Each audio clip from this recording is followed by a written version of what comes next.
Chinese president Xi Jinping ഈ വരുന്ന September 12-13 തീയതികളിൽ ഇന്ത്യയിലേക്ക് എത്താനുള്ള സാധ്യതയുണ്ട് എന്ന് ദേശീയ മാധ്യമങ്ങളും റോയിട്ടേഴ്സ് അടക്കമുള്ള അന്താരാഷ്ട്ര മാധ്യമങ്ങളും റിപ്പോർട്ട് ചെയ്യുന്നുണ്ട്. 12-13 തീയതികളിൽ 400 ഒഫീഷ്യൽസിനോടൊപ്പമാണ് ഷീ ജിൻപിങ് ഇന്ത്യയിലേക്ക് എത്തുന്നത് എന്നാണ് സൂചന. മാത്രമല്ല, റഷ്യൻ പ്രസിഡന്റ് വ്ളാഡിമിർ പുടിൻ ഉൾപ്പെടെയുള്ള ലോക നേതാക്കൾ ഇതേ സമയത്ത് ഇന്ത്യയിലേക്ക് വരുന്നുണ്ട്. സംഗതി സത്യമാണെന്നുണ്ടെങ്കിൽ ട്രംപിന്റെയും അമേരിക്കൻ ഭരണകൂടത്തിന്റെയും അഹങ്കാരത്തിന്റെ ശവമടക്കായിരിക്കും ചിലപ്പോൾ ഇന്ത്യയിൽ നടക്കാൻ പോകുന്നത്.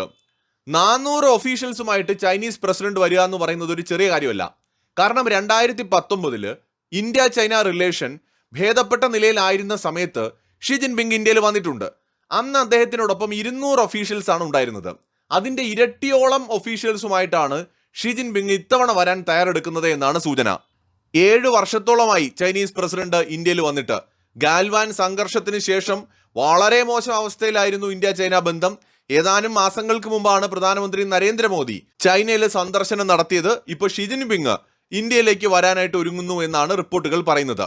ഇത് എങ്ങനെയാണ് ഈ വാർത്ത വന്നത് എന്ന് ചോദിച്ചാൽ, റോയിട്ടേഴ്സ് ചില ഒഫീഷ്യൽസിനെ ഉദ്ധരിച്ചുകൊണ്ട്, അതായത് നേരിട്ട് ഈ കാര്യങ്ങളെക്കുറിച്ച് അറിവുള്ള ഒഫീഷ്യൽസിനെ ഉദ്ധരിച്ചുകൊണ്ടാണ് വാർത്ത റിപ്പോർട്ട് ചെയ്തിരിക്കുന്നത്. മാത്രമല്ല, ഈ ചൈനയിൽ നിന്ന് വരുന്ന ഒഫീഷ്യൽസിന് സ്റ്റേ ചെയ്യാനായിട്ട് ഏറ്റവും സുരക്ഷയുള്ള ഹോട്ടൽസ് കാര്യങ്ങളൊക്കെ ബുക്ക് ചെയ്യുന്നതുമായി ബന്ധപ്പെട്ടുള്ള കാര്യങ്ങൾ ഇപ്പോൾ പുരോഗമിക്കുകയാണ്. ഈ വഴിയിലൂടെയൊക്കെയാണ് ഇൻഫർമേഷൻ തങ്ങളിലേക്ക് എത്തിയത് എന്നാണ് റോയിട്ടേഴ്സ് റിപ്പോർട്ട് ചെയ്തിരിക്കുന്നത്. ഷീ ജിൻപിങ് മാത്രമല്ല, റഷ്യൻ പ്രസിഡന്റ് വ്ളാഡിമിർ പുടിൻ, ഇറാന്റെ പ്രസിഡന്റ്, അതുപോലെ ബ്രസീൽ പ്രസിഡന്റ്, സൗത്ത് ആഫ്രിക്കയുടെ പ്രസിഡന്റ്, ഈജിപ്തിന്റെ പ്രസിഡന്റ്, എത്യോപ്യയുടെ പ്രൈം മിനിസ്റ്റർ, ഇന്തോനേഷ്യൻ പ്രസിഡന്റ്, അതുപോലെ തന്നെ UAE പ്രസിഡന്റ്, അതുപോലെ നമ്മുടെ സൗദി അറേബ്യയുടെ ക്രൗൺ പ്രിൻസ് മുഹമ്മദ് ബിൻ സൽമാനും വരാൻ സാധ്യതയുണ്ട് എന്നാണ് കേൾക്കുന്നത്.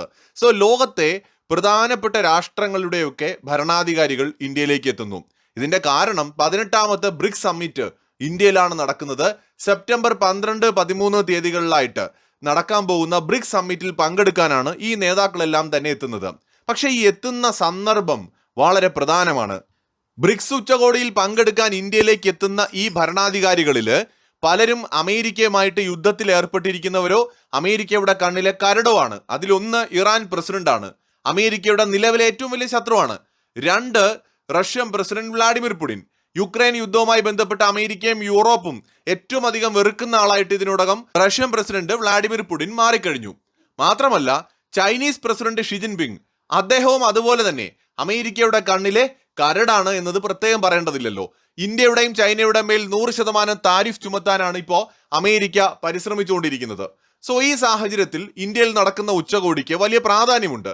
ബ്രസീലിന്റെ പ്രസിഡന്റ്, സൗത്ത് ആഫ്രിക്കയുടെ പ്രസിഡന്റ്, രണ്ടുപേരും നിലവിലെ അമേരിക്കൻ ഭരണകൂടവുമായിട്ട് ഉടക്കി നിൽക്കുന്നവരാണ്. ഇവരുടെ ഈ ഒരു ഉച്ചകോടിയിലേക്കുള്ള വരവും വളരെ പ്രധാനമാണ്. അമേരിക്കയുടെ നേതൃത്വത്തിൽ നിലവിലുള്ള ഏകധ്രുവ ലോകം അല്ലെങ്കിൽ യൂണിപോളാർ വേൾഡിന് അന്ത്യം കുറിക്കുക എന്നത് ലോകത്തെ മറ്റു രാഷ്ട്രങ്ങളുടെ നിലനിൽപ്പിന് അത്യാവശ്യമാണ്. ഇന്ത്യയും ചൈനയും പരസ്പരം മത്സരിക്കുന്നവരാണ്. ഇന്ത്യക്കെതിരെ ചൈന ഒരുപാട് കാര്യങ്ങൾ ചെയ്യുന്നുണ്ട്, പാകിസ്ഥാനെ ഉൾപ്പെടെ കൂട്ടുപിടിച്ചുകൊണ്ട്. പക്ഷെ അതേസമയം തന്നെ ഇന്ത്യയും ചൈനയും റഷ്യയും ഒരുപോലെ നേരിടുന്ന വെല്ലുവിളി അമേരിക്കയിൽ നിന്നാണ്. ആ വെല്ലുവിളി നേരിടാൻ വേണ്ടിയിട്ട് ഒരു പക്ഷേ ബ്രിക്സിലൂടെ ഈ രാജ്യങ്ങൾ സഹകരിച്ച് മുന്നോട്ട് പോയേക്കാം. സോ ഇവിടെ ഇപ്പൊ അമേരിക്കക്കെതിരായിട്ട് ഇന്ത്യയും ചൈനയും റഷ്യയും ഒക്കെ ഒന്നിച്ച് നിൽക്കാൻ സാധ്യതയുണ്ട്. എന്ന് വെച്ചാൽ അമേരിക്കക്കെതിരെ നേരിട്ട് വെല്ലുവിളിക്കാനല്ല, മറിച്ച് അമേരിക്കയുടെ ഈ ഏകധ്രുവ ലോകത്തിന് ഒരു അറുതി വരുത്തുക എന്നതാണ് ഇന്ത്യയുടെ ഉദ്ദേശം. അമേരിക്കയെ പിണക്കാനോ അല്ലെങ്കിൽ അമേരിക്കയുമായിട്ടുള്ള ബന്ധം വഷളാക്കാനോ ഇന്ത്യ ആഗ്രഹിക്കുന്നില്ല. എനിക്ക് തോന്നുന്നൊരു കാര്യം, ഇന്ത്യ ആഗ്രഹിക്കുന്നത് ഒരു മൾട്ടിപോളാർ വേൾഡ് ഡെവലപ്പായി വരണം എന്നതാണ്. ഒരു രാജ്യം ലോക കാര്യങ്ങൾ തീരുമാനിക്കുന്ന സ്ഥിതി മാറേണ്ടതുണ്ട്. നമ്മൾ മുമ്പ് പലപ്പോഴും സംസാരിച്ചതുപോലെ ചൈനയെ കൊണ്ട് ഒറ്റയ്ക്ക് കൂട്ടിയാൽ കൂടില്ല, ചൈനയും റഷ്യയും കൂടെ ചേർന്ന് വിചാരിച്ചാലും പറ്റില്ല. അതുകൊണ്ട് തന്നെ കൂടുതൽ രാജ്യങ്ങൾ ശക്തമായിട്ട് മുന്നോട്ട് വന്നാൽ മാത്രമേ അമേരിക്കയെ കുലുക്കാൻ സാധിക്കൂ. കാരണം അമേരിക്ക അത്രമാത്രം പവർഫുള്ളായി കഴിഞ്ഞിരിക്കുന്നു എന്നതൊരു വസ്തുതയാണ്. അപ്പോൾ ഒരു മൾട്ടിപോളാർ വേൾഡ് ഉണ്ടാവണമെങ്കിൽ അവിടെ ഇന്ത്യയുടെ പ്രാതിനിധ്യം വളരെ പ്രധാനമാണ്. ഇവിടെയാണ് ബ്രിക്സിന്റെ പ്രാധാന്യം നമ്മൾ മനസ്സിലാക്കേണ്ടത്. അമേരിക്കയുടെ നേതൃത്വത്തിലുള്ള യൂണിപോളാർ വേൾഡിനെ ഏത് വിധേനയും ചെറുത്തുകൊണ്ട് വിവിധ പ്രാദേശിക ശക്തികൾ അധികാരവും വ്യാപാരവും നയതന്ത്രവും പങ്കിടുന്ന ഒരു ബഹുധ്രുവ ലോകത്തിലേക്കുള്ള മാറ്റമാണ് നമ്മൾ എല്ലാവരും ഉറ്റുനോക്കുന്നത്. വിപുലീകരിച്ച ബ്രിക്സ് കൂട്ടായ്മ അതിന്റെ ഏറ്റവും വലിയ ഉദാഹരണമാണ്. ലോക ജനസംഖ്യയുടെ 45% ഇത് പ്രതിനിധീകരിക്കുന്നത്. വാങ്ങൽ ശേഷി കണക്കെടുത്താൽ പർച്ചേസ് പവർ പാരിറ്റിയിൽ G7 രാജ്യങ്ങളെക്കാൾ ബഹുദൂരം മുന്നിൽ വിഹിതമുള്ളവരാണ് ബ്രിക്സ് രാജ്യങ്ങൾ. അതുപോലെ തന്നെ ഡി ഡോളറൈസേഷനും ബദൽ പേയ്മെന്റ് സംവിധാനങ്ങളും അന്താരാഷ്ട്ര വ്യാപാരത്തിൽ US ഡോളറിനെ ആശ്രയിക്കുന്നത് കുറയ്ക്കുക എന്നത് ബ്രിക്സിന്റെ ഒരു പ്രധാന ലക്ഷ്യമാണ്.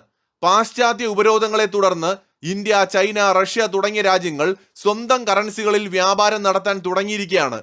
ന്യൂ ഡെവലപ്മെന്റ് ബാങ്ക് പോലുള്ള ബദൽ സ്ഥാപനങ്ങൾ വഴി വികസ്വര രാജ്യങ്ങൾക്ക് പാശ്ചാത്യ രാജ്യങ്ങളുടെ നിബന്ധനകളില്ലാതെ ഇന്ന് വായ്പകൾ ലഭ്യമാകുന്നുണ്ട്.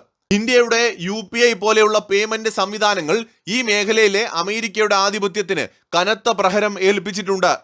ഈ ഉച്ചകോടി ഒരുപക്ഷെ അമേരിക്കയുടെയും ട്രംപിന്റെയും അഹങ്കാരത്തിന് മേലുള്ള കനത്ത തിരിച്ചടിയായിട്ട് നാളെ അടയാളപ്പെടുത്തിയേക്കാം. അതുകൊണ്ട് ലോകം ഉറ്റുനോക്കുന്ന ഒരു ഉച്ചകോടിയാണ്. പ്രത്യേകിച്ച് മിഡിൽ ഈസ്റ്റ് സംഘർഷഭരിതമായി നിലനിൽക്കുന്നു.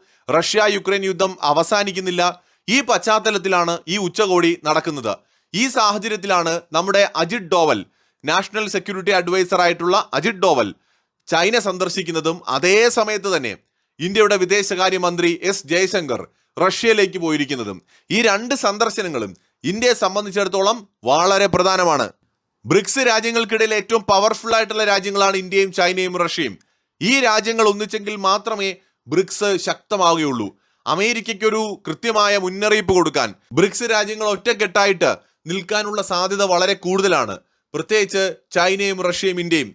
അതുകൊണ്ട് തന്നെ ഇപ്പോൾ ഇന്ത്യയിൽ നടക്കാൻ പോകുന്ന ബ്രിക്സ് ഉച്ചകോടി ലോകം ഉറ്റുനോക്കുന്ന ഒന്നായിട്ട് മാറുകയാണ്.